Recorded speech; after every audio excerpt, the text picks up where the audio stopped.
Right. నమస్తే. Welcome back to special episode. మోదీతో రేవంత్ స్నేహం సీక్రెట్ జరిగిందా? సీక్రెట్‌గా ఏమైనా మంత్రాలు జరిగాయా? మరి మోదీ గారిని పెద్దన్న, అన్న పిలుపుతోటి మరి రేవంత్ రెడ్డి గారు ఎందుకని పిలవడం జరిగింది? ఈరోజు తెలంగాణలో మోదీ గారు మరి ప్రసంగంలో మరి పెద్దన్న అంటూ రేవంత్ రెడ్డి గారు మోదీ గారిని ప్రవచించడం, పలకరించడం ఎలా తీసుకోవచ్చు? అదేవిధంగా మరి మోడీ ఫ్రెండ్లీ, ఇప్పటివరకు మనం ఎకో ఫ్రెండ్లీ అన్న పదం విన్నాం. ఇప్పటి నుంచి మరి మోడీ ఫ్రెండ్లీ అన్న మరొక పదం కొత్తగా తెరపైకి వచ్చిందా?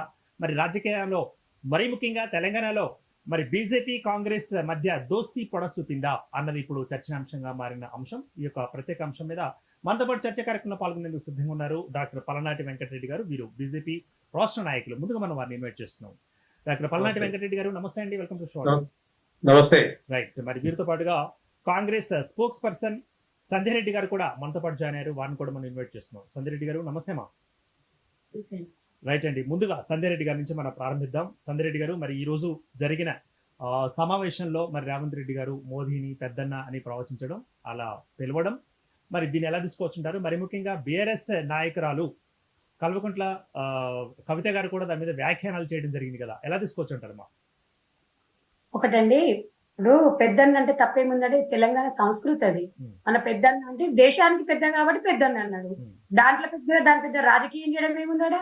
టీఆర్ఎస్ సిగ్గులు అద్దెలు ఉంటాయి కదా, అసలు వాళ్ళకి పరిపాలన లేదు కాబట్టి వాళ్ళు ఇవన్నీ కారకూతలు కూర్చోదు. అదొకటి మొదలయ్యింది. దొంగ లిక్కర్ స్కామ్ లో అరెస్ట్ చేయకుండా ఎందుకు బయటకు ఇస్తురా? ఇట్లా బీజేపీ నాయకులకు తెలవాలి. ఆడ ఒక్కటమ్మా, నేను ఒకటి చెప్పదలుచుకున్నాను. తెలంగాణ సాంప్రదాయం ప్రకారంగా అన్న బాగున్నవానే, తమ్మి బాగున్నవానే, అక్క బాగున్నవానే అంటారు. పెద్దన్నని సంబోధించు, తప్పేముందండి దాంట్లో? దాని రాజకీయం చేసేసి ఇద్దరు ఒకటైపోతారు. అంటే ఒక ప్రధానమంత్రి నీ అయ్య ఎట్లా గౌరవించలేదు, నీ అయ్యకు అసలు తెలంగాణ సంస్కృతి పెద్ద ఆయన పెద్ద గొప్ప అని చెప్పుకుంటాడు. ఎన్నడన్నా ఒక ప్రధానమంత్రిని ఎప్పుడన్నా ఒక రెస్పెక్ట్ చేశాడా? ఏ రోజైనా ఒక ప్రధానమంత్రిని? ఇలా ఒక గవర్నర్ గారిని కూడా ఎప్పుడు కూడా నువ్వు ఉందాతనంగా మీరు ప్రవర్తించలేదు బీఆర్ఎస్ నాయకులు. ఇలా ఒక్క నిమిషం సార్. అంటే ఈ రోజు నేను ఒక్కటే చెప్పదలుచుకున్నాను. ఈ రోజు ఆమె ఇష్టానుసారంగా మాట్లాడుతుంది.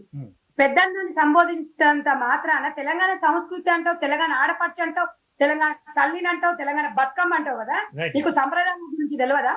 నేను అడుగుతున్నాను ఈ వేదిక నుంచి. తెలంగాణ సాంప్రదాయం అంటే తెలుసా నీకు? అన్న అంటే ఏంటి? అన్న తమ్ముల బంధం అంటే ఏంటి తెలుసా?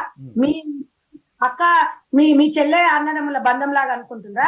నేను సీఎం నైతా, నేను సీఎం నైతా అని కొట్లాడుకొని గ్యాప్ రావడం అది కాదు. ఇలా రేవంత్ రెడ్డి గారు ఒక హుందాతనంగా తెలంగాణ ప్రోగ్రామ్ లో పార్టిసిపేట్ చేసిండు. మనం ఒక మోడీ రాష్ట్రానికి వచ్చినప్పుడు 100% ఆయన ఒక పిఎం గా ఉన్నారు కాబట్టి కంపల్సరీ మనం రెస్పెక్ట్ చేయాలి తెలంగాణ ప్రజల తరఫున.